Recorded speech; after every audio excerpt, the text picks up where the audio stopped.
नवरात्रि के तीसरे दिन माँ दुर्गा के तीसरे स्वरूप माँ चंद्रघंटा की पूजा की जाती है। ऐसा कहा जाता है कि माँ के इस रूप की पूजा करने से साधक को धन वैभव की तो प्राप्ति होती है, इसके साथ उसे कई प्रकार के रोगों से भी मुक्ति मिलती है। माँ के इस रूप को बहुत ही कल्याणकारी माना गया है। इनकी पूजा करने से साधक को मनवांछित फल की प्राप्ति होती है। माँ चंद्रघंटा के वंदन से मन को परम सूक्ष्म ध्वनि सुनाई देती है, जो मन को बहुत शांति प्रदान करती है।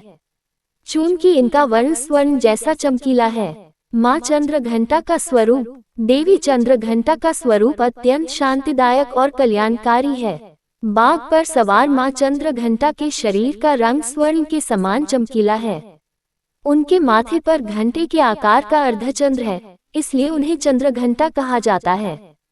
10 भुजाओं वाली देवी प्रत्येक हाथ में अलग अलग शस्त्र से सुशोभित हैं।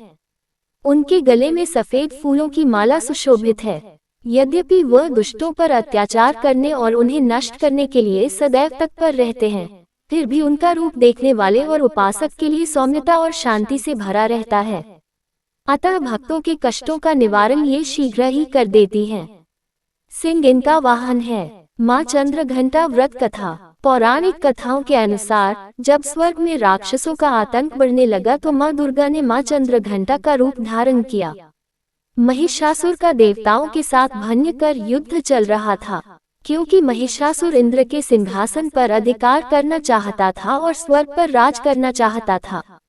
जब देवताओं को इस बारे में पता चला तो वे सभी चिंतित हो गए और भगवान ब्रह्मा, भगवान विष्णु और भगवान महेश के पास गए। त्रिदेवों ने देवताओं की बात सुनी और अपना क्रोध व्यक्त किया। कहा जाता है कि इसी क्रोध के कारण त्रिदेवों के मुख से ऊर्जा निकली और उस ऊर्जा से माँ चंद्रघंटा नामक देवी अवतरित हुई। भगवान शंकर ने देवी को त्रिशूल, विष्णु ने चक्र, इंद्र ने घंटा और सूर्य ने यश, तलवार और सिंह दिया। इसके बाद चंद्रघंटा माँ ने महिषासुर का वध कर देवताओं की और स्वर्ग लोक की रक्षा की। माँ चंद्रघंटा की आरती। जय माँ चंद्रघंटा सुख धाम, पूर्ण कीजो मेरे सभी काम। चंद्र समान तुम शीतल दाती, चंद्र तेज किरणों में समाती। क्रोध को शांत करने वाली, मीठे बोल सिखाने वाली, मन की मालक मन भाती हो।